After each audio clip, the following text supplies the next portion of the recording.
Hello guys, Chris here and welcome to episode 28 of the Pocket Podcast. Today, this one is special. Our guest today is CJ Bloomfield. Now, if you've not heard of this guy, you are about to, because this is a man who was the head of a bikie gang and he got sentenced 28 years to prison, but he ended up spending 2 years in prison. But in those 2 years, he obsessed over his acting skills when he was in solitary confinement. He would look at some graffiti on a wall and pretend it's a camera and practice his acting in the cell for those 2 years. And then he got out of prison, and within 2 years of getting out of prison lands a gig with Chris Hemsworth. He gets Mad Max Furiosa, and he's got some really exciting movies coming out as well. He's about to be an A-list celebrity, and I'm so blessed to be able to have him on the show, because this guy's story, but also his perspective and outlook on life, is something I'm so inspired by. This was literally probably my favorite episode on the show to date. I know it's a big statement, but I genuinely believe it, because CJ, my God, he is one special man. So stick around to the end. It gets better and better as the show goes on. But without further ado, I cannot wait for you guys to check out this episode. You guys enjoy. But before we jump right into this episode with CJ Bloomfield, I need to take a minute to thank our sponsors of the podcast, Switch Nutrition. More specifically, I want to talk about these three products in my hand right now: the Hydrate, Adrenal, and the Collagen. I take these every single day. The Hydrate first thing in the morning to keep me hydrated and energized. The Adrenal before bed to really calm me down so I can sleep like a baby. And then the Collagen protein powder, good for my hair, skin, joints, nails, and also to hit that protein goal. I have this in my yogurt bowls every single day. I love this brand, and if you guys have been sticking around the show for a long time, you would know I've been working with them since the very start, and that's because I think they're the best on the market. If you guys want to check out any of Switch's products for yourself, you can go to the link in the description down below to my personal collections page on their website, where you'll see all of these products I've just spoken about today and the other ones that I do love to take every single day. And if you use code Chris Griffin, you'll get 20% off your entire order. Alternatively, go to switchnutrition.com.au and use the code Chris Griffin at checkout to get 20% off your order. I cannot wait for you guys to tune into this episode with CJ Bloomfield. You guys enjoy. CJ, how are you feeling? Man, I'm feeling good. Better after that breath work we just did, man. The power of breath, hey, you know what it just made me realize about how I'm feeling? Probably more, I need to be more conscious with my breath, because just I feel like even just doing that just with you before, I realized how unconscious my breathing can be sometimes. So I'm feeling really good because I did that with you, man. Really good. If we don't have 10 minutes to spend in breath work, I think we're not free. Like we don't have our priorities straight. No. I think when I look at doing something like that, I try to do it with most of my guests, most podcasts. Yeah. Because it connects us, it makes us feel really, really grounded and centered. You never know what ideas can come up in those breathworks, what we're thinking. But I just remind myself, I go, we've never met. This is the first time we've met. Yeah, man. All of a sudden doing a breathwork like that makes you feel so much more connected, aligned. Yeah, it's weird if you don't do it, but you know when you do it, right? That when you do it especially before something like this, you feel that connectivity happening during the breath work. And like I say this even to like people that I work with, right? Like if you don't have a moment or an hour to do a lengthy breath work or meditation or anything like that, I say like, so at work, I tell the people that I work with, even if you need 5 minutes to step away in a trailer and take 30 breath activations, just to let you know that, yeah, I'm here. I'm present in this moment. Whatever I'm going through too shall pass. Because that's what breathing and breath activation does for me. And it's not so much having an hour and a half or 90 minutes or 2 hours to be able to do all this. It's like finding ways in which you can implement these small modalities or these healing modalities into your day. So like doing 10 minutes, magical, man. Like just to do 10 minutes of breathing and becoming familiar with breath again, I think it's just a magical experience. And even like being in that room, doing it with you, and it's just a magical experience, man. It's always a divine experience when I do anything breathing. when it comes to healing. So thank you for that. Thank you for that. My pleasure. And then you get to the third one and it's a 1.5 minute breath hold and you just feel like you can hold for forever. Exactly. I forgot that we had to stop. I was just you just hold your breath. Because normally by the 8th round of breath work, I'm kind of right in there. I don't even know what's happening. And after the third one, I felt I could have gone, if we went another 2 rounds, we would have been in a, we wouldn't be we at would this have been, podcast we right would have now, been I'd somewhere say. else, you know what Yeah, I mean? But that's the beauty of it, Chris, like the beauty of having these things to do and knowing that we don't need to take anything as such to be able to bring ourselves to be able to self-regulate, you know? And it's beautiful, man. So yeah, it's just, man, it's a good start. It's a good Well, start. I appreciate you coming on. And before the show, I got you to write down a quote for me. You did. It was something that Yeah. you loved. It was something that came to mind straight away. Mm-hmm. And you wrote, it's not enough to be in the right place at the right time. You have to be the right person in the right place at the right time. I've never heard that in that way before. But when you sent that to me, I thought, holy shit, that is so true. Talk to me about that quote and what that means to you. Yeah, it's a quote from a book called The Secrets of a Millionaire Mind by T. Harv Eker. And what it means to me, it means that it's on me. It's on me. I can be in the right place and it can be the right time, but I must make sure that I'm the right person in the right place at the right time. And I feel as though too, that very saying too, I remember reading the very book, T. Harv Eker's book, right when I got fired from a job because I chose to go to an audition. And I felt when I got fired, and I remember walking around Coogee, and I remember listening to this audiobook, and I felt at that point that this was what working was to me, the reading the books and becoming familiar with who I was. And so that saying really just, it reminds me that it's on me and that it's all, I look at levels of life as frequencies, right?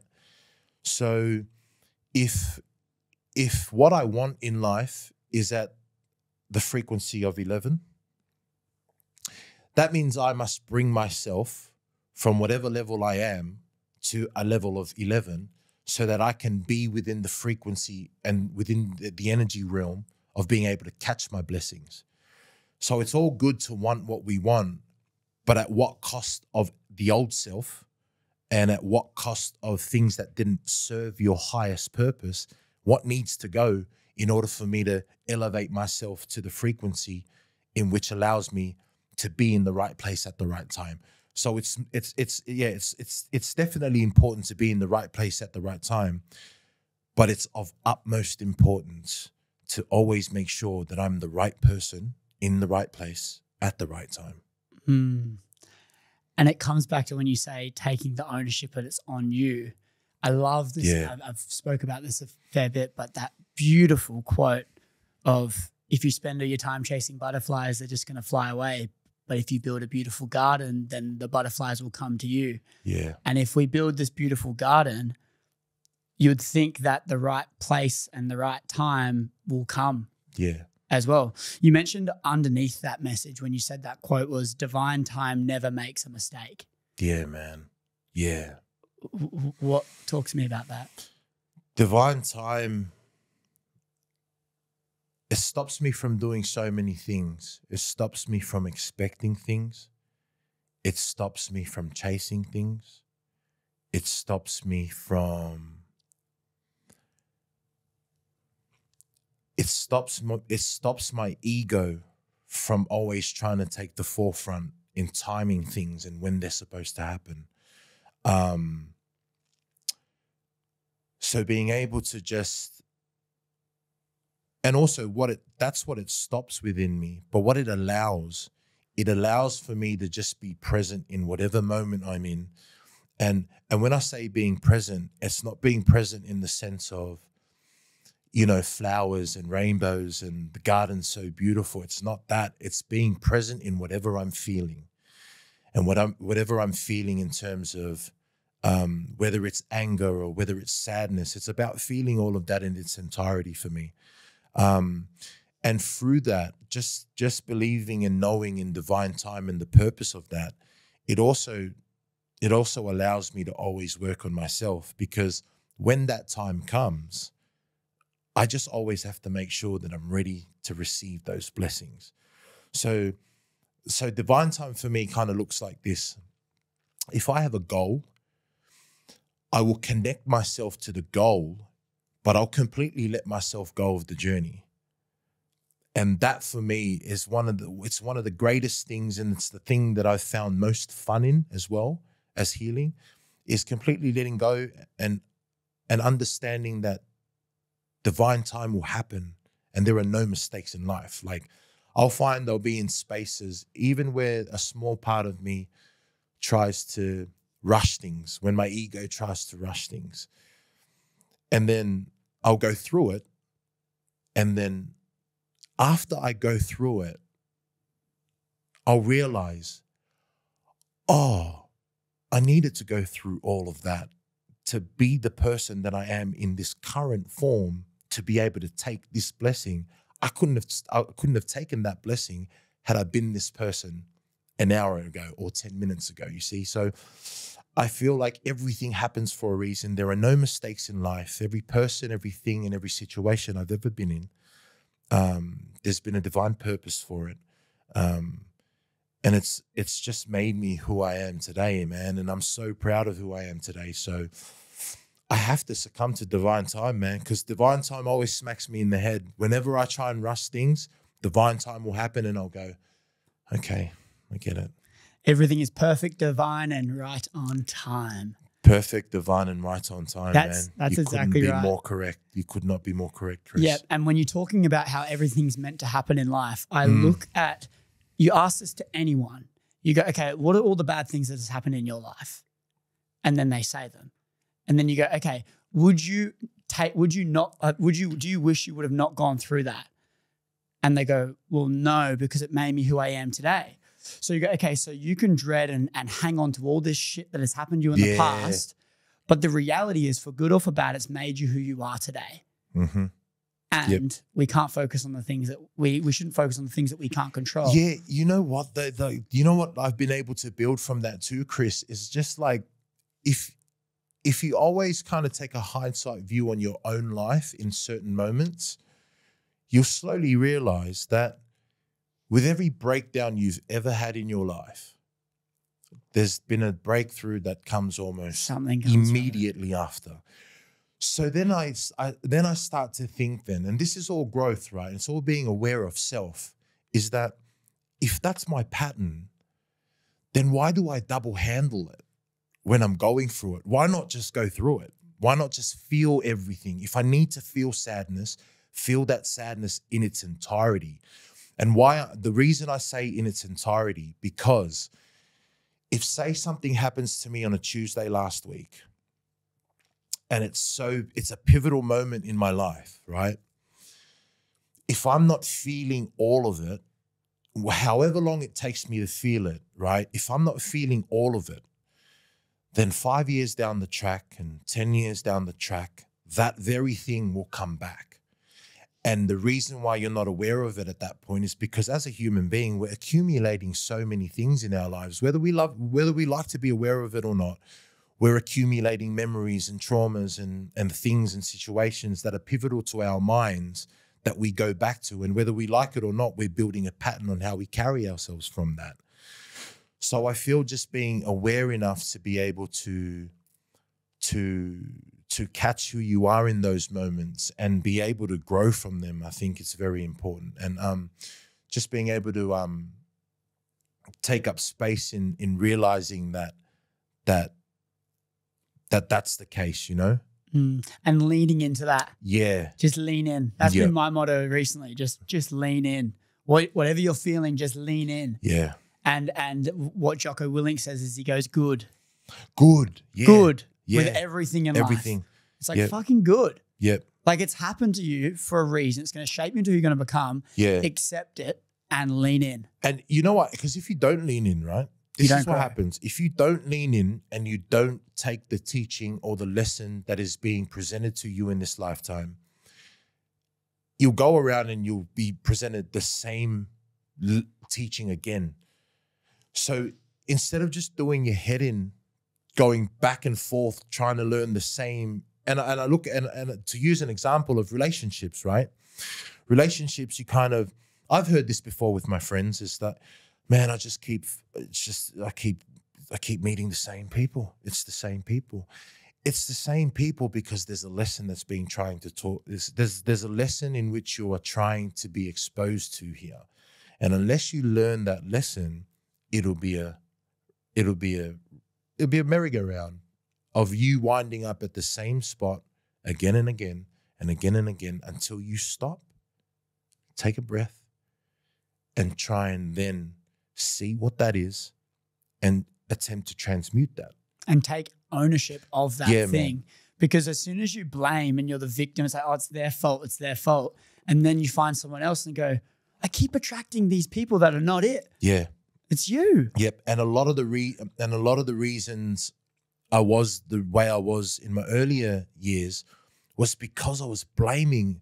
I'd blamed my father for so much of it. I was making excuses. Like at every turn and at every point I was supposed to learn something. Instead of learning that, I'd come back to excuses. And I can understand now when people do make excuses, I can understand why.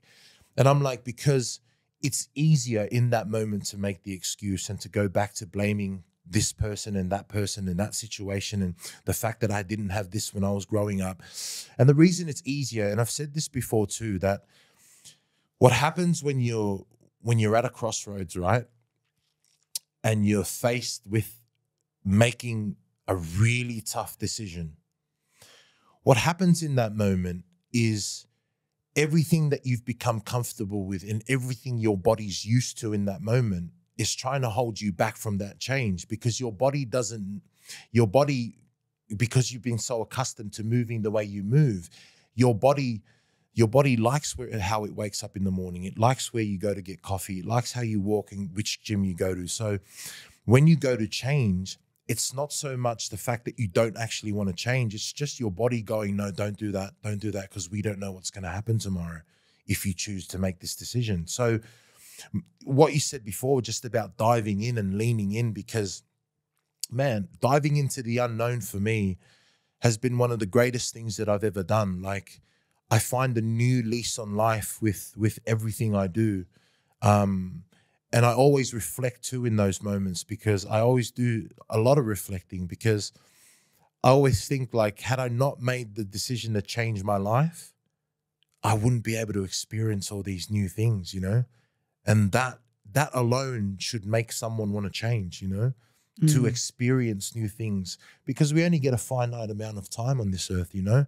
So to be able to do things and to be able to let go of all the traumas and the things that are holding you back, I think is very important. And what were those things? You keep mentioning healing and this healing journey, and you're talking about this is one of my favorite things to do when healing. Yeah. And you've been referring to this a bit, and then you just mentioned the old you, your younger self. Talk to me about the things that you've been trying to heal and where you were and what processes you've been taking. So back in 2016, I was living a life of crime. I was in a gang. I was in a motorcycle club, and it kind of acted as a physical manifestation of all the things I went through as a child. I grew up with a father who was extremely violent, and the only way he knew how to express himself was through violence. It was the only way he knew how to talk about things. And just through growing up in that, I developed this hate for society. And I didn't know it back then, but I knew it through the healing that I've done, that I was essentially becoming the very person I didn't want to become. And that was my father. He was like I said, he was an incredibly violent man at home. And there was never love. Like, I never heard my father say, "I'm proud of you." I never really heard him say, "I love you." And then from that, I just started developing this real hate for humanity, until one point, my mum had a heart attack in 2016. And through that, I went home and I just made a decision at that point that I was going to change my life around. And that started with healing. And like, the thing is, I didn't even know back then that I was doing all this healing stuff, or that I was healing any traumas. All I knew was that the way I was living my life and what I was doing with my life was a large reason my mum had that minor heart attack. So through that, I just was like, I moved back in with my mum, and I started going down this journey of it started off with suicide. So just to talk about that too, suicide for me, what I came to realize of that was that it wasn't me trying to kill myself. It was me knowing at that point that there was a large part of myself that needed to die, which was my wounded ego, which was my ego in the sense of the ego that I was using as a defense mechanism to not let love in, you know? And that sense of like the feeling that I was feeling, because it was just so unknown to me. I thought I wanted to kill myself, and I did try to. But now I knew, like now just recently, through doing healing, I realized that it wasn't me wanting to kill myself. It was just knowing that a large part of myself needed to die. So through that, it started off with suicide, and then it went to like just, and this is, I just believe in the divine, and I know the divine, and I know God so much, because even in those moments 6 years ago, I didn't even know what I was doing. I was just allowing to, when I made the decision to change my life around, I made the decision to change it knowing full well that that was going to come with some dark times of really understanding why I was moving and why I was doing the things that I was doing. So in 2016, my mum had a minor heart attack, and I chose to turn my life around, but I was already on high court bail and already facing life. I was facing more than life in prison, because they had a law in Queensland that they brought in, which meant that if you were a part of the gang, you got a mandatory 15 years. And if you were an alleged boss of that gang, it was a mandatory 10 years on top of that. And that's what was alleged of me being when my charges first came out. So I was facing like 27 years in prison. And then during the time of me going through that, I'm going to change and this is what it's going to entail, I got accepted to go to university to study law. And so during that time, I was still signing in at the police station twice a day, 7 days a week. I had a 6 p.m. curfew.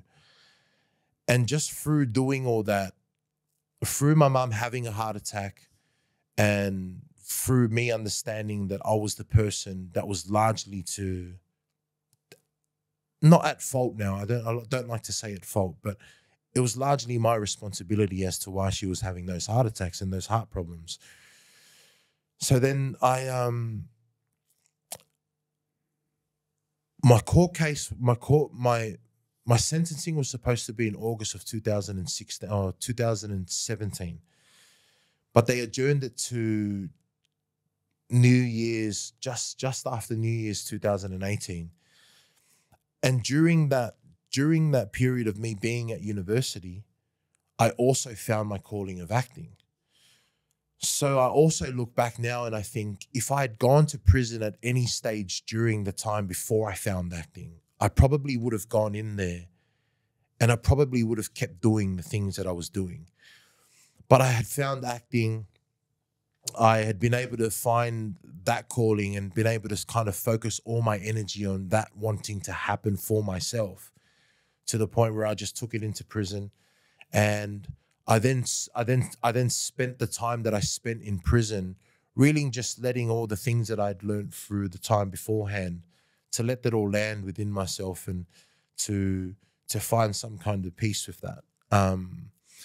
And when I went to prison, it was so beautiful in a sense that I had found my calling.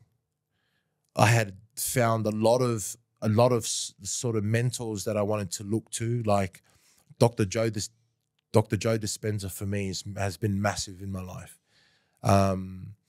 You know, and being able to just do those things in prison and being able to just being able to be alone in prison and just letting all those things sit with myself and reflect and kind of find out what about myself I needed to let go of and what things I needed to double down on and what little things I needed to learn and unlearn about myself to be able to come to some kind of peace within myself to then carry myself into the world. Because like you said before about being able to create that garden so that the butterflies can come, that's what healing for me has done. It's been less about me chasing the things that I want, and it's been more about me healing and creating a garden within so that all I have to do is sit still in those moments and manifest them rather than chase them externally. Mm. So you were supposed to do 28 years in prison. Yeah. And how long did you end up spending in there? All up 2 years. They dropped the two major charges, which was the two mandatory charges, which, like, it's funny, all these things happened. Like, even me fighting my case at the time, like I was going to fight my case, but my lawyer just had a real sit down with me, and it was egoic of me at that moment in my life to want to fight it. I knew how I had fucked up in life, and I knew that I had to sit down for some time, but my ego was still trying to fight it at that point. And I always look back at these little moments as God sending people into my life to be like, hey, just have a think about this. Like, don't go making harsh decisions without thinking about it, you know? So my lawyer sitting me down in those moments is just another moment that all these little moments have brought me to be able to do what I'm doing today, to be able to carry myself the way that I am today, and just to be happy, man. Well, not happy, just peaceful. I say not happy because I believe happiness to be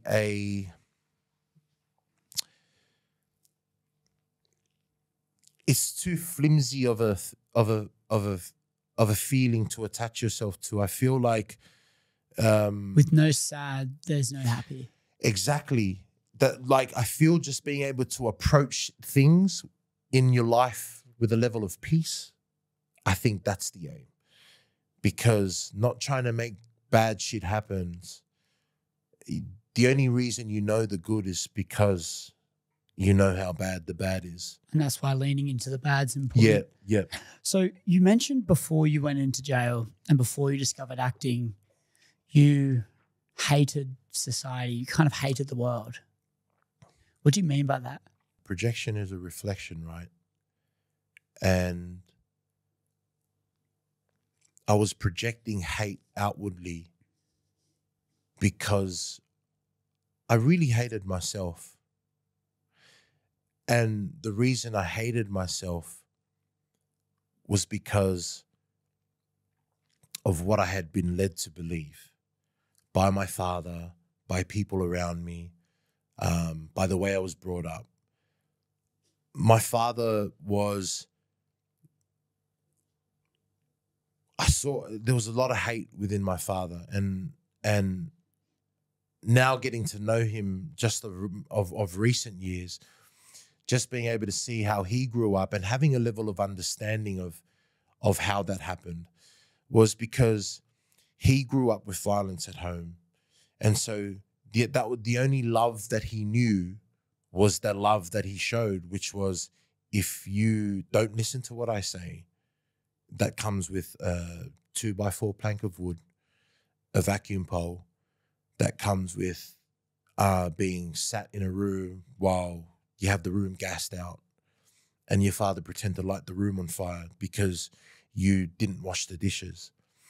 And through that level of perpetual hate that was at home, it was only right that me as a young person grew up to innately carry that with myself. And because I was unconscious to that, I had allowed through the way that I grew up, because a human being from the ages of 0 to 7 operate from a brainwave state of theta, which is the most absorbable brainwave state of a human being, which is where we go when we meditate, right?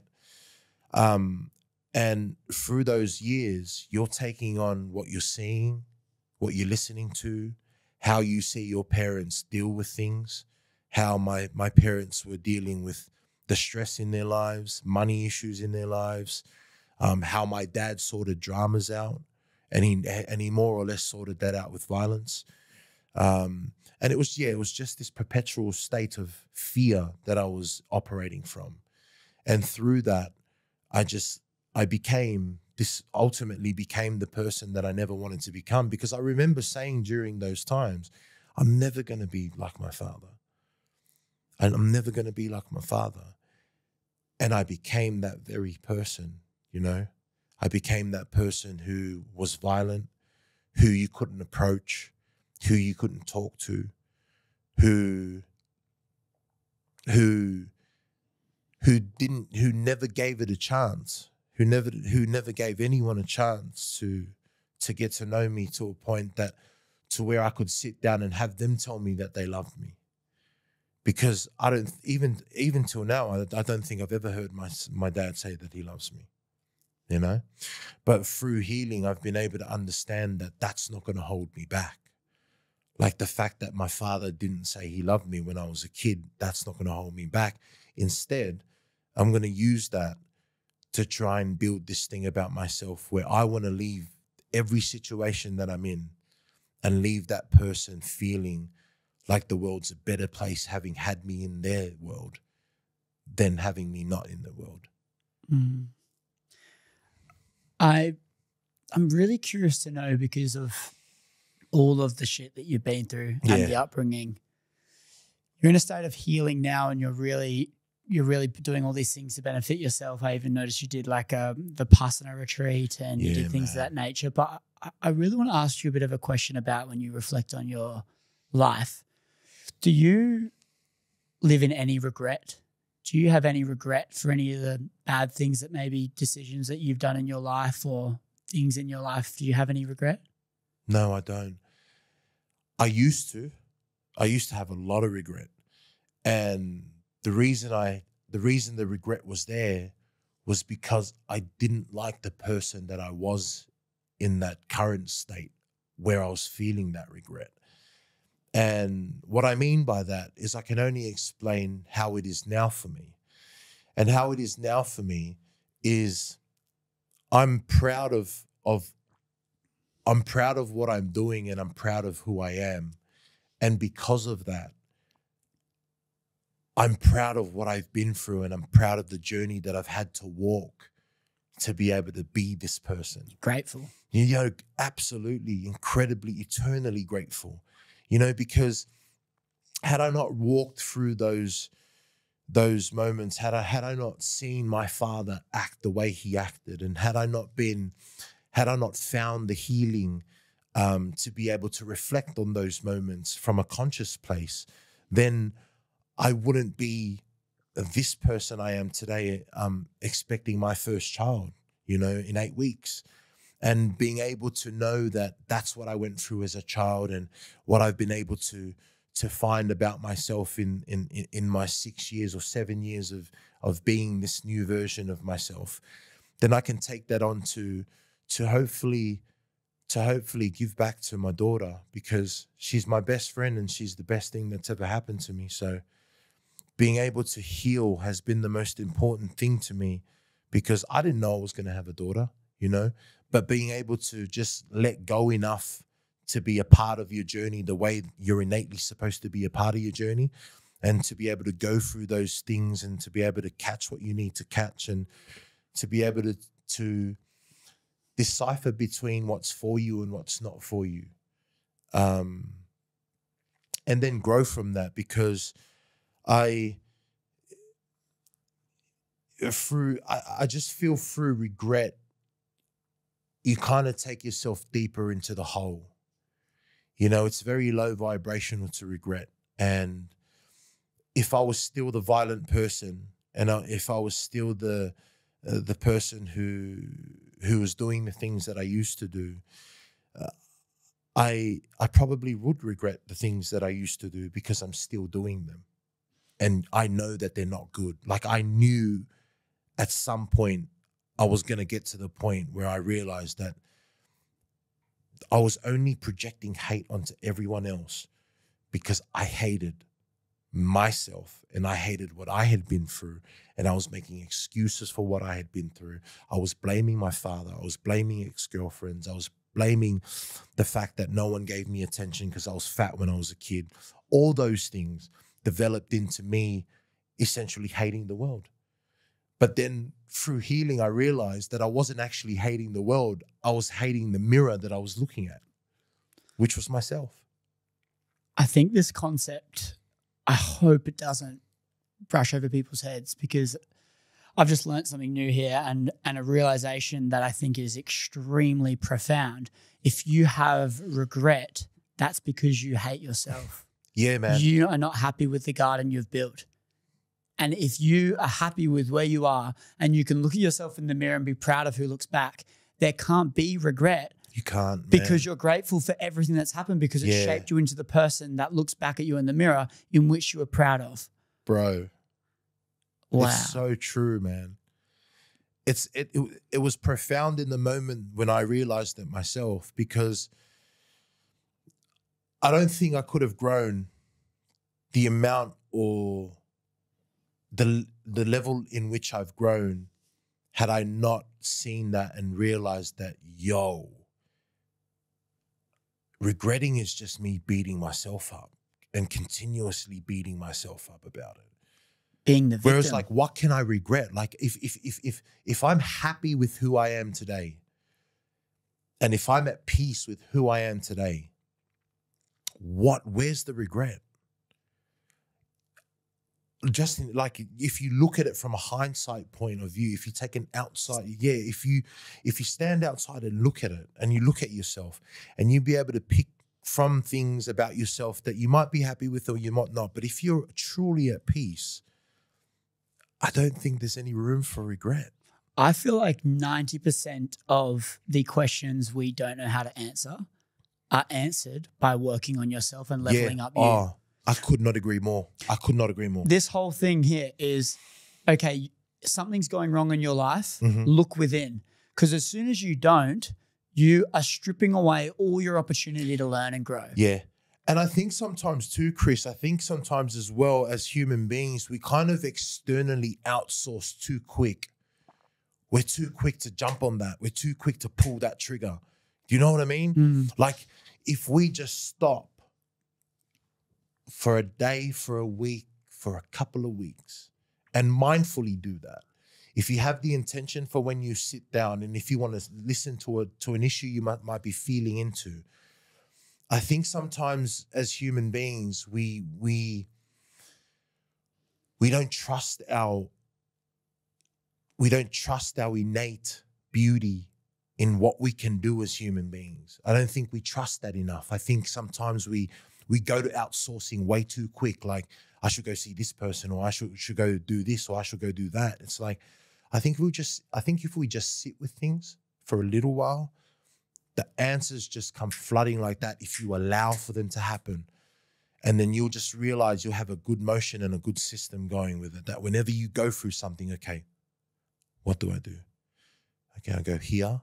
Whether it's going to sit on a cliff and closing your eyes, whether it's doing breath work, whether it's doing meditation, whatever it is, you can like, I just find with myself, I normally get to the answer quite in a beautiful manner too. Like, in a manner that I'm sitting there going, I could have never seen it going any other way, bar me seeing it this way. Do you know what I mean? And it's I just find there's so much beauty in just sitting and allowing for self to get the answers, man. Because it's like, when I say this, right? If you're going to look for a home, you're not going to find the home straight away. You're going to find the space where you feel aligned to or with. It's the same thing if you're going through issues, whether it's mentally, whether it's within yourself, whether it's a situation that you're trying to unpack in your life. Just let yourself find the answer. And you normally find the answer. And I find externally outsourcing the answer, although it can be good at times, I find that it can hinder you finding that answer on your own, and it can build this level of untrust that you have within yourself, because you're like, you start thinking that it could be that when it's not that. Whereas if you just sat and just let it come to you, it normally comes to you.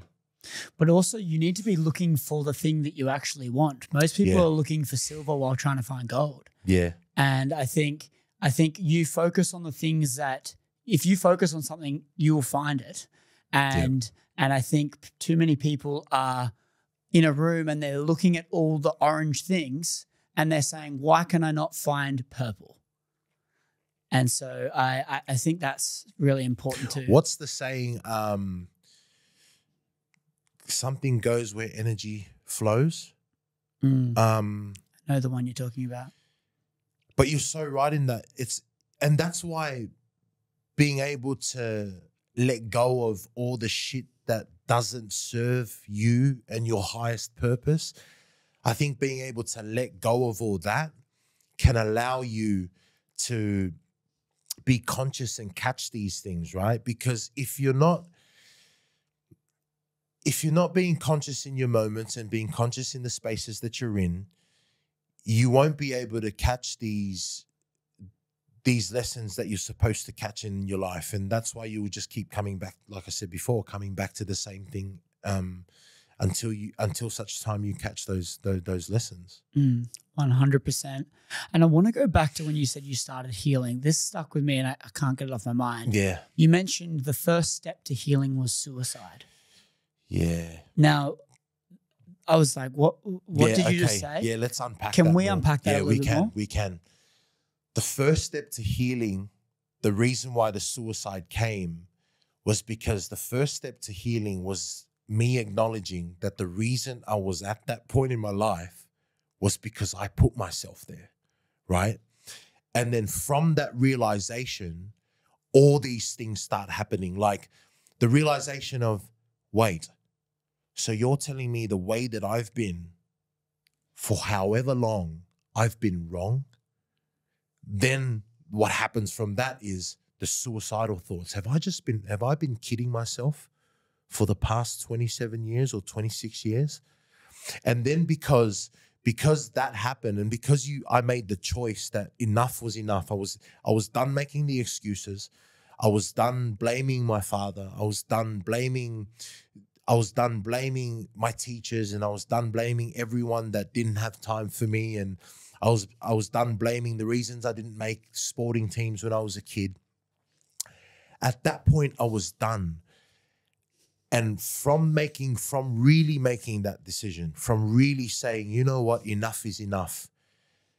Fortunately or unfortunately at the time, by making that decision, you're now opening yourself up to what the fuck you need to learn. And with that coming all at once is why the suicidal thoughts happen. And then through getting myself through those suicidal thoughts was me then understanding that, hold on a minute, it wasn't actually suicidal thoughts. It was me knowing that a massive part of me needed to die. And like the suicidal rate in Australia and New Zealand are at an all-time high in men. And I believe it's because at that point where I could have taken my life, where I stopped and I realized thereafter that, hold on a minute, it wasn't the fact that I wanted to die. It was the fact that the old version of me was about to go, and I was about to step into this new version of me. That was the friction that I was feeling within. It wasn't me wanting to kill myself. It was me, in fact, saying, yo, you know that this old version of you needs to die. And that external physical showing of me expressing that was just the physical manifestation of me understanding that yo, a part of me needs to go here. And like, I'm so grateful that I didn't do anything in that moment, because then I slowly realized that that was the case. And then now it's just like, I even say to my friends or to people that do have suicidal thoughts, is that just ride through that, because there's something there. There's a rock bottom there, but there's a pivotal lesson for you to learn in that rock bottom. And that lesson isn't die. That lesson isn't suicide. That lesson is that there's a new version of you, a new version of yourself that you've been fighting for so long. Like the way that I am now, all I am is that I've let go of all the shit that made me think, I wonder what this person thinks if I do this thing that makes me happy. No, I just do the thing that makes me happy. The way that I am now is just, it reminds me of what I was like when I was a child. It's childlike in nature. And that's what healing has done for me. Healing has enabled me to just completely strip away from everything. From you thinking that I don't look good in this pants, or through my teacher thinking that I had a lot of potential, but I was easily distracted. Like, I've just been able to let go of that and understand that I can be whoever I want to be. And that's all up to me, you know? And letting go of ego is a big part of this. Man. You've been speaking at the very start of the conversation. You said that divine timing requires you to kind of, it removes your ego, divine timing. Talk to me about ego and your relationship with ego and how that's been, and when you've, had different times in your life where your, ego is getting in the way, and what made you realize that in the first place, and then what did you do from there? Man, just most recently, in the last 3 months, I've been going through an audition process with landing quite a big role, and my ego got so far in the way of, it started creeping into not expectation, but my ego started creeping in the sense of, I've done all this already. Like, why can't I have this? Like, why is it that I can't get this role? That started happening for me. And what allowed me to transmute that, I guess, is just understanding divine time, is that reflecting and saying that, hold on a minute, let's go back to times in your life where you've really wanted this and that. Okay. You've got that moment. Cool. What happened in that moment? You didn't get it. Okay, sweet. What happened after that moment? Something better came in the door. Okay. So now I can remove my ego with wanting this role and understanding that what's for me will never pass me by. And if it passes me by, it was never for me. That, like divine timing, understanding those types of things always allows me. And it's not to say that I don't get egotistical and I don't get egoic, because we all do. We all do. But it's about, what have I learned, or what have I got in my toolkit in terms of what I can practice or can do in moments that can allow me to take myself outside of that. So in those moments, it's reflection for me. It's reflecting back and going, hang on a minute, because I have this internal fight with myself sometimes, right?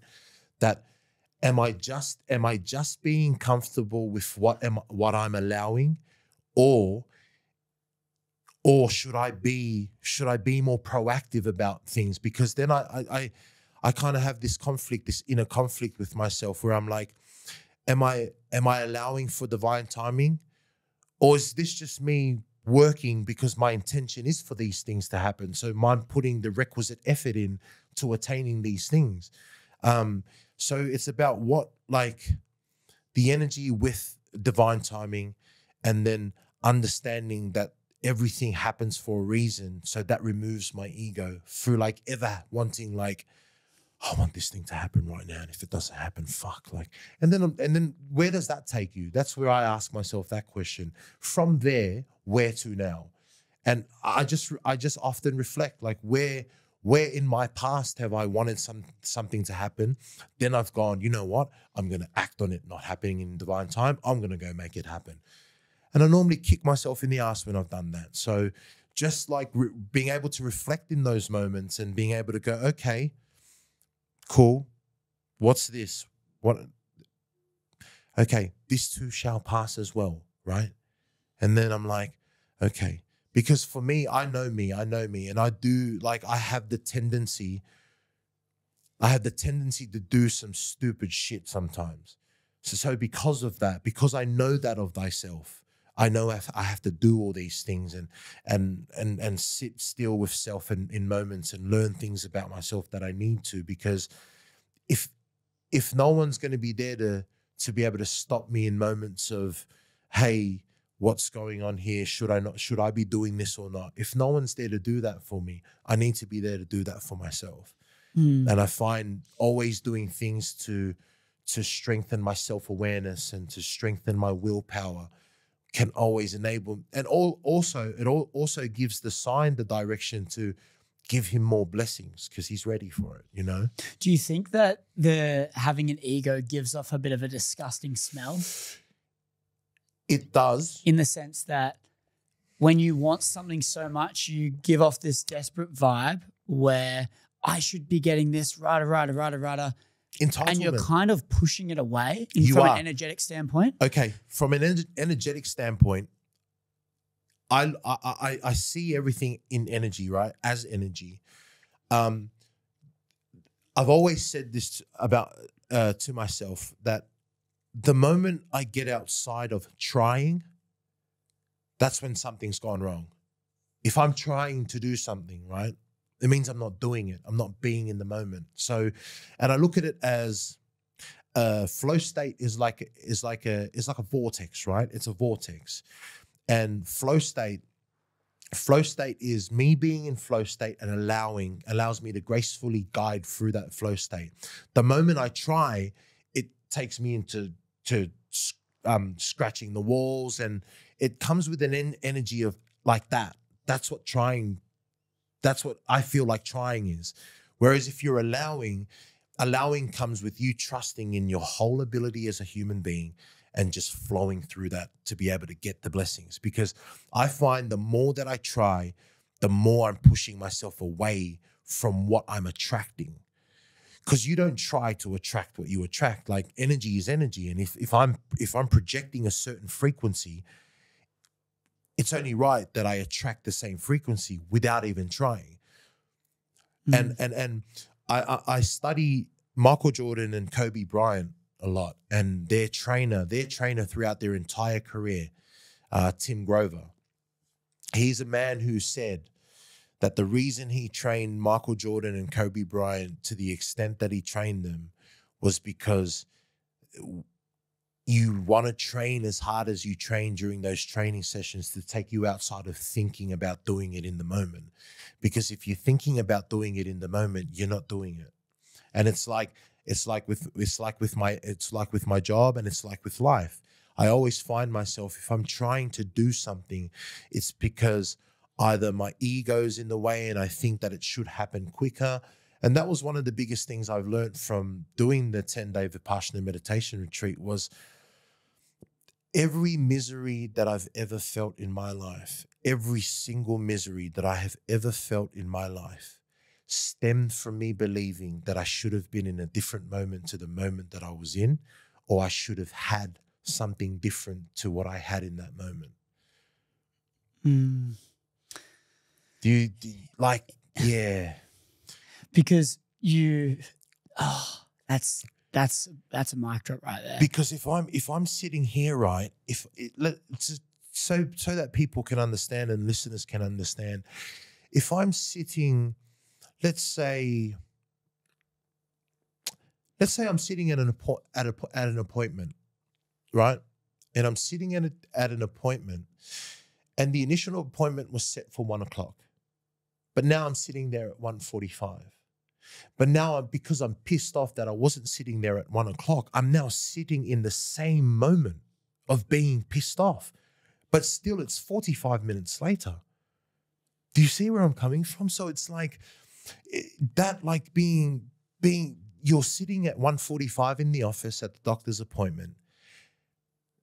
The misery that you're feeling is because you're not sitting there at 1:00. But what if I told you that if you had taken off on your adventures to get there at 1:00, you would have gotten run over by a bus? Those little things for me, like those little things are special for me because there's been so many moments in my life where I should have lost my life, you know? So to be able to understand that, like, okay, I might not be sitting here at 1:00, but I'm still sitting here, you know? So good. And that Vipassana retreat, you mentioned that was one of the big takeaways from that. Was there any times in that retreat where some real dark things came up, and was there any really emotional times in that 10 days that you can recall? Yeah, there was. And it's one that I go back to when I ask about it because it's such a profound moment. I think it was day 5. Perhaps it was day 5 or day 6. Now, when you get into the Vipassana meditation retreat, you hand your phone in on day 1. And at 4:30 in the morning, the gong goes off and you're meditating from 4:30 in the morning till 9:30 at night. And you're not talking to anybody. You're not allowed to look. You're not really allowed to look at anybody because you're transferring energy. And it's such a beautiful process. But day 5 or day 6, I was in the hall meditating and I started feeling a surface level pain, a surface level sensation just on my right forearm. And I kept sitting in the moment and I kept meditating and all of a sudden it took me back to as vividly as being in the moment it could have, right? I'm feeling into it and I kept feeling this pain and I keep feeling this pain and I'm not sure how long it was into the meditation, but it took me back to when I was 8 years old. And I was 8 years old at Auburn West Primary School. And I had asked this girl named Samantha who I'd had a crush on. I'd asked her out. I think I'd asked her out on a date. I'd either written a note or I'd asked her. And she said no. And in the moment of rejection, I had turned around and there were brick pillars to walk up to my classroom, to walk into the corridor to my classroom. And in the moment of rejection, I turned around to walk up to my classroom and I hit my right forearm on the brick pillar that caused that unrest, that sensation in my body. So then it took me to then whenever I would have a difference of opinion or a heated discussion with a partner or with a female that I'm dating, I would feel that pain in my forearm.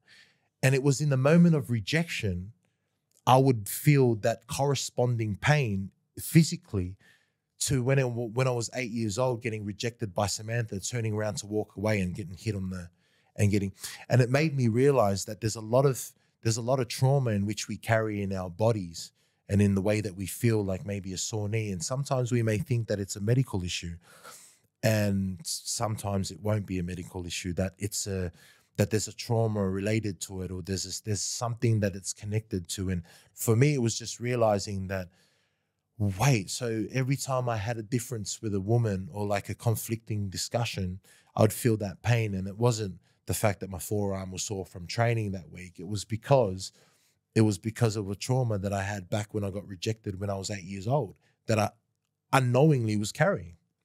How do you get rid of that?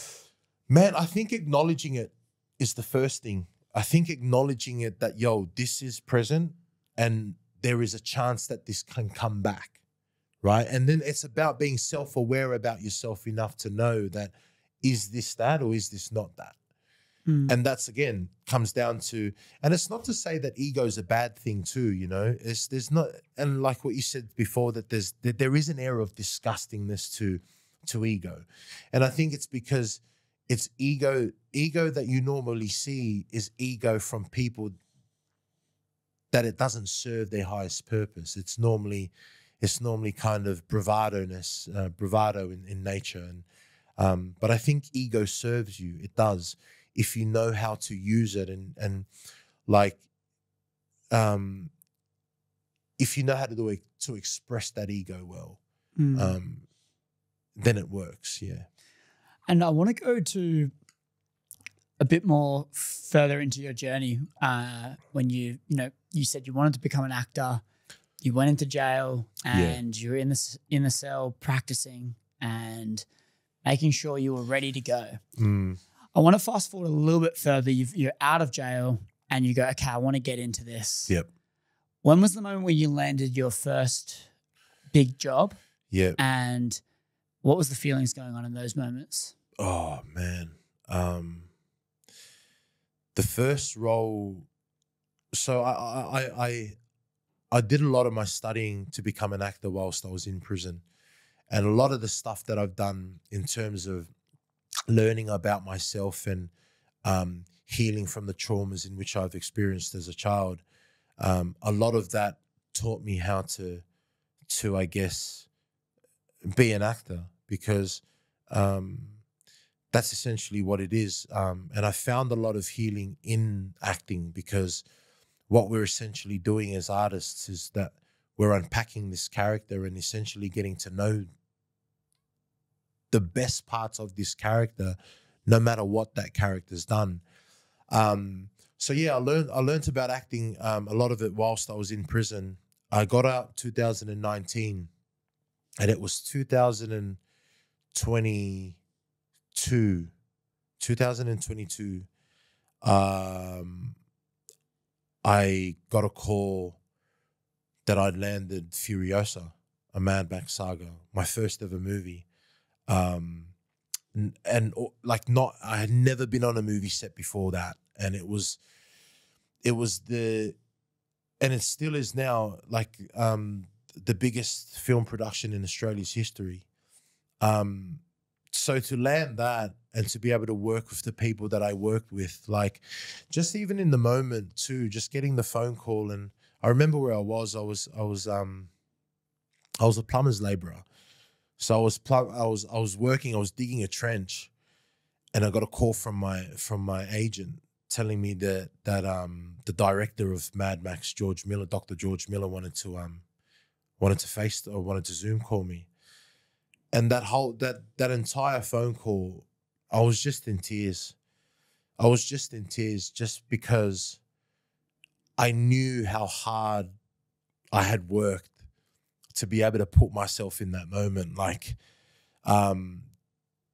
to go to an audition, like just when I first moved to Sydney, to go to an audition and not listen to my boss, because she said that you either go to your audition and you don't have a job, or you come to your job and you have a job. And I remember saying to her that, with all due respect, I didn't move to Sydney to get a job. I moved here to chase my dreams. So I left that job, and then I was homeless for about 2 months after leaving that job, because I was a criminal. Getting a job was extremely hard because of my criminal record. So yeah, just in that moment of getting that call from George Miller, it was a sign from God to me that what I was doing was the right thing to do. Because up until that point, I was manifesting blind, if that makes sense. I was kind of going off this inner thing that I felt within myself when I felt the calling of, you're going to be an actor, you're an actor. I was working off that. So to have these people and these great human beings and creatives and artists within the industry that I want to work in and that I work in now, it was just a sign that I was doing the right thing. You know, and it was also too, it was the first time for me that I had got to see whether what I was feeling within was really true. You know, like I felt all these things of like, I want to be an actor and I feel that I've got something to offer the industry. But then to be able to land your role, and then to be able to be directed by Dr. George Miller, and to be able to be a part of the Mad Max franchise. You know, the late great Byron Kennedy, Dr. George Miller, Doug Mitchell, And then to be side by side Chris Hemsworth and Anya Taylor-Joy and Lockie Hume, and all Australian greats, you know, within the film industry. It was just a sign. It was a sign that I was doing the right thing, and it gave me so much confidence moving forward to be able to do and to film a movie that was the largest film production in Australia's history and one of the biggest film productions in the world at the time. It's kind of given me this sense of confidence moving into every other set that I go on. And like I said before, everything, there are no mistakes in life and everything happens for a reason. And I think also because, like you were saying before about having a focus and your energy being focused, for me it was to be able to land a Hollywood movie as my first ever movie. It was because my energy that was the only thing I was thinking about. And it's not because, that's not to say anything about being an extra or whatnot for me. It's just the capabilities I see within myself as a human being has always been one that was front and center on big stages, doing big things. So to be able to energetically focus all of my energy on something like that and have that manifest in front of my eyes, it was like, okay, cool. I'm doing what I'm supposed to be doing. So it was like, yeah, it was a good moment of you're right where you're supposed to be. And that there's a lot of work to come to. Yeah. Was there a moment was there some realization, some moment that comes to mind where you just go, you were sitting there, something crazy was happening and you're like, fuck, I've made it. This is it. Yeah, there was. It has to be with Chris Hemsworth. Yeah, right? it is. So during the filming of Furiosa, when we got our shoot schedule, I made it a point and a thing for me to make sure that I attended Chris and Anya and Anya's big scene the day that they filmed their big scene, because it was a very emotionally grilling scene. This is what I felt. So I made it a point for me to be there. And when I came to set that day, what was weird in the moment was I had been filming for, I think, about 5 months on set. And the thing I realized in that moment was when I was on set as my character, there was no nerves, there was no nothing. It was just me doing my job. It was just me doing what I love, right? And there's like 100 people around you while you're shooting a scene. And as the character, it didn't really affect me. It didn't affect me at all, right? But then when I came to set this particular day to watch, and the reason I came there to watch Chris and Anya act their scene out was because I wanted to learn from them.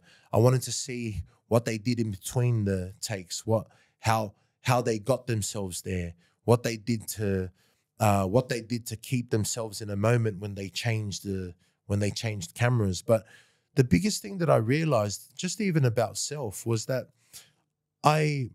when I was on set as just the actor, as CJ Bloomfield, I found it daunting as fuck, man. Like, I was looking around, and I think it's because I was looking at everything else and not as the character.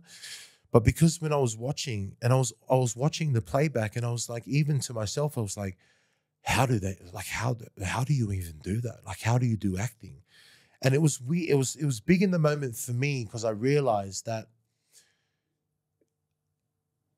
perception plays a big part in what I do anyway, because I can be on set as the character that I'm playing, and none of these matter. Like, none of this is even daunting to me. But then I'm on set as me, CJ Bloomfield, and I'm like, whoa, this is wild. I started getting like nervous I started feeling nervous. So that was one big thing that I noticed, was like just how engulfing being a character was, and also how much I learned from just that particular day as like an actor learning. Because one thing that's not being lost on me is that I'm still an actor learning, an actor just starting out learning too. like I understand as an artist, you never stop learning, but I mean like I'm really just learning I'm really learning my ropes and learning on the go, because I didn't get to go to, I didn't get to do the acting school and whatnot. So I did an acting course for 6 weeks when I got out of prison. But a lot of it's been working on set and learning as I go. And I think being able to be and another thing, and this is another reason why it's important to kind of rid of yourself of that ego that doesn't serve you, is that when you're in those moments, I'm just a sponge. Like I understand that I know nothing and that I'm still just starting out, and regardless of the magnitude of the jobs that I've done, it's still like I'm still just a child in a moment trying to learn. And that is immensely beautiful, man. Mm.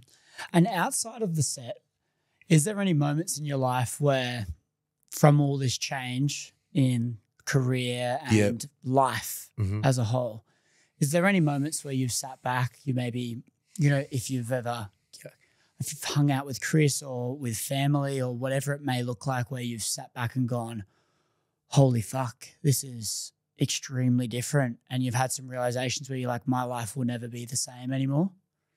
Yeah.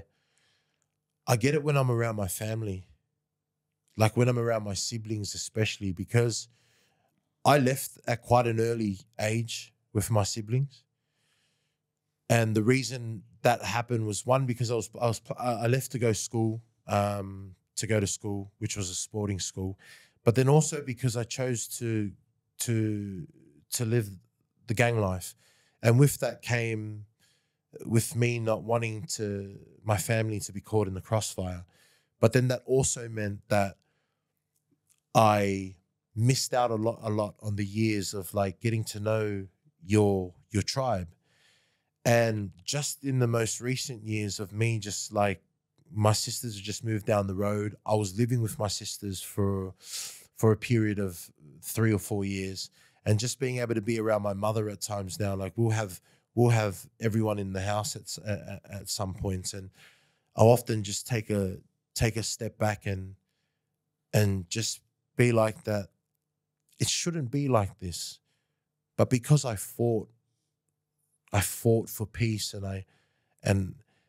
I fought for what I wanted, that I can look up and my mom's sitting in front of me having a conversation and she's at peace. Like, that's when it hits me that what I'm doing, and I guess it's all worth it, because for me to be able to share that with my family.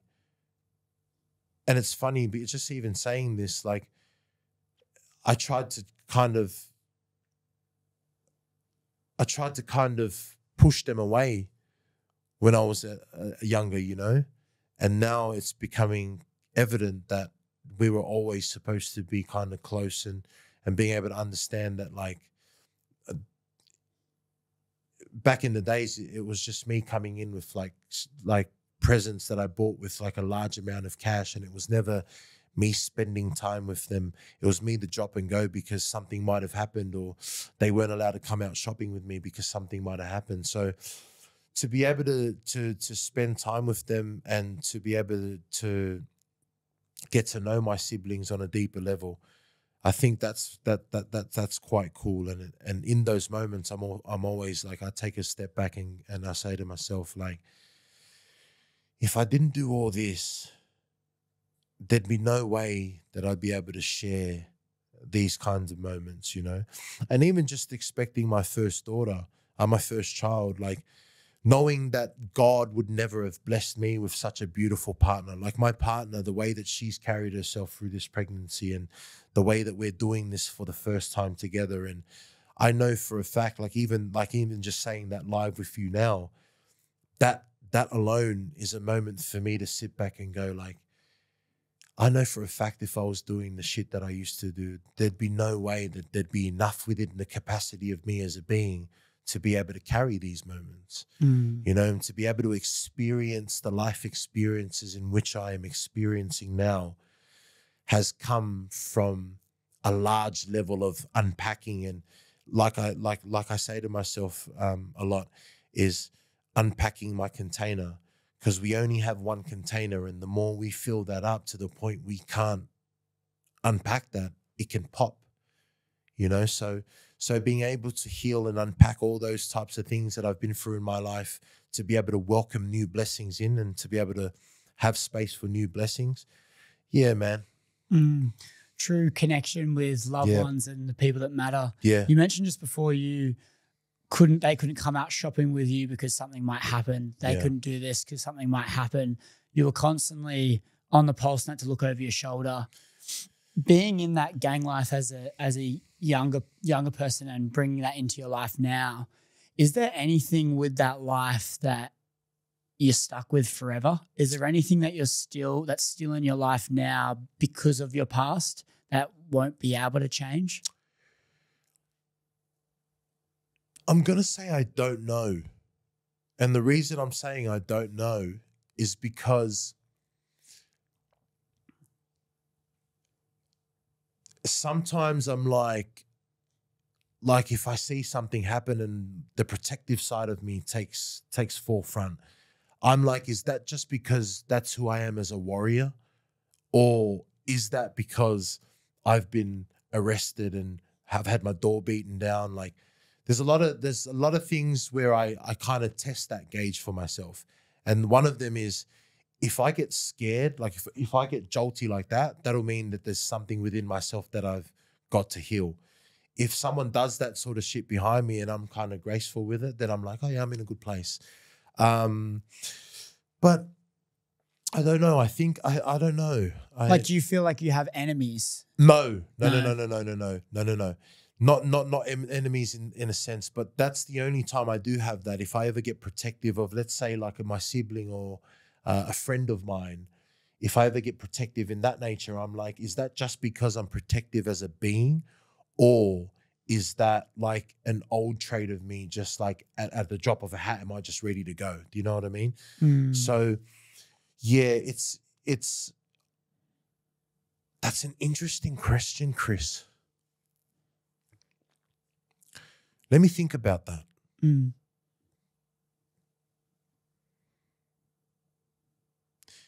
Is there anything just in the way that I act or the way? You don't need to have an answer. I think it's more so, do you go through life and you think about that stuff that's happened in the past and how you had to act in the past? Yeah, you know what just came to mind? Mistreatment of kids. What do you mean? So if someone's yelling at a child in a restaurant, or someone like on an airplane is getting mad because a child's crying on an airplane, then I get like I not have visions, but I get reactive, which is why I love to pause and stop and let that shit ride. Because that'll probably be it. It'd be a moment if someone's yelling, because I know what that feels like. I know the level of love that gets ripped from a child when they're getting yelled at. I know what it did for me, you know?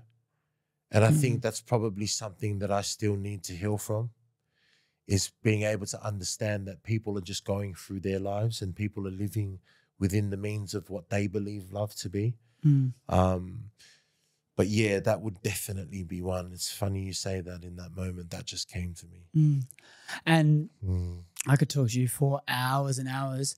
I think something that ties really well into is one of the final things I want to ask you is, you've brought it up a few times in this conversation, but your relationship with God, and at what capacity is that? Is it in a religious way, and has it been there your whole life, or is it just more so recently? It's been more so recently, and it's not religious. I explain it like this. There's a saying that a man said this during a podcast, I believe, but he said, "Preach to me the word of God, but only when you need to use words. So show me how God lives within you by showing me how you speak and how you act, rather than showing me about what the word is within the Bible." And I'm not saying that I'm not religious in the sense that I don't go to church. I don't go to church, or I don't follow a set of rules, so to speak. But I know God. I know God, and that's come from experiencing life the way that I've experienced it, and knowing fully that it isn't me doing it. Even all the work that I've done with myself, and the growth that I've been able to experience in my life of recent, none of it's mine. That's all God's. And, you know, you can sit there and say, well, yeah, but it's you that does the work. It's the work ethic. Yeah, but I can only do the work ethic through the grace of God. And that's been recent for me. I think I spent so much of my years trying to deflect God's love. But just realizing the things that I've been through just in my most recent past and in my most recent years, and just going through the journey that I've gone through, that it has to be something bigger than me, man. It can't be me. Like, and I say that with the utmost confidence, that I feel the divinity of God within myself, and I completely understand that it isn't me that's doing it. So yeah, it's a love that, it's the purest love that I've ever had. It's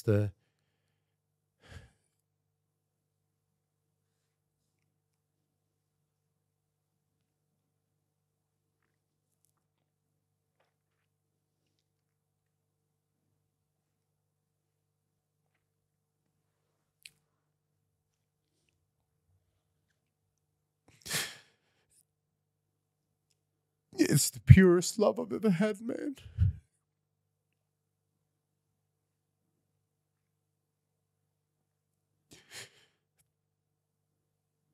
The things that God's been able to get me through, man. Like,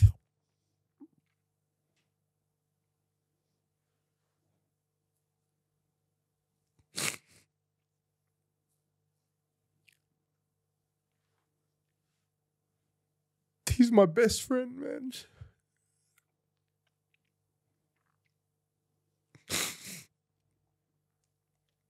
It's my best friend, man.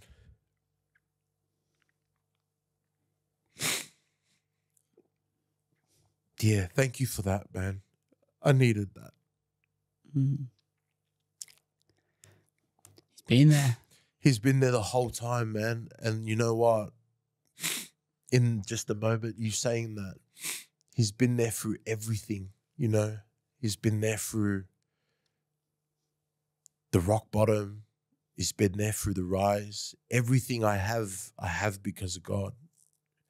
You know, the two legs that I have to walk with, the two arms that I have to use, this mouth that I have to speak, everything that I have because of God, you know? So is it freeing?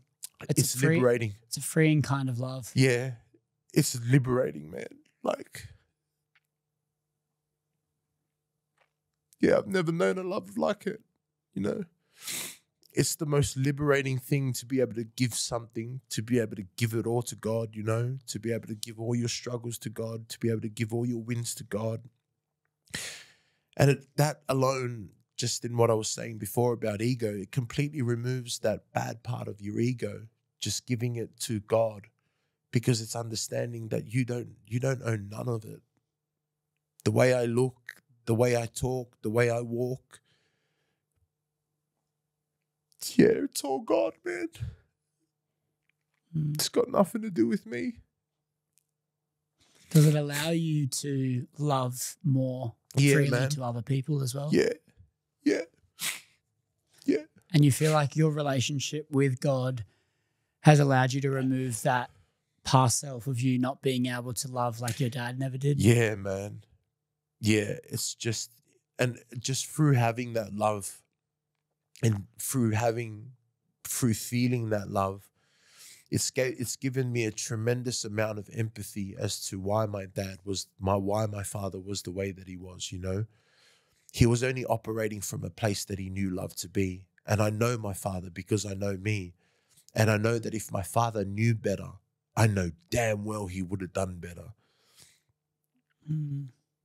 And for that, I can only find peace with that because now I know better. And the only reason why I say that is because I know better now and I'm doing better. So that's to say that the person who put my seed here, he's like me. If he knew all these things that he could do, he would have done them. And for that, I give it grace, you know. And the fact that my father moved here from his home country of Tonga to be able to give me this life, I'm forever grateful for, you know. And yeah, just the love of God has allowed me to heal from so many things, man, you know. I want to commend you, man. Thank you so much. Thank you. I'm so inspired. I feel like this is one of those stories where there's that saying around you can't teach an old dog new tricks. And I think you've proven that wrong. Yeah. And I think with everyone that has this belief of, my life is this because of this and it's all everything else's fault and I can't change because of that, can listen to this and be inspired that little bit step further to chase after those dreams and make change no matter how much of a change they need to make. So I really appreciate you and thank you so much for being so open and sharing your story. Appreciate you. Thank you so much. And if you guys have made it to the end, wow. Thank you. Wow. I appreciate you all for tuning in. Go check out CJ. My gosh, I'll have all of these details in the show notes below for you guys to check out for yourself.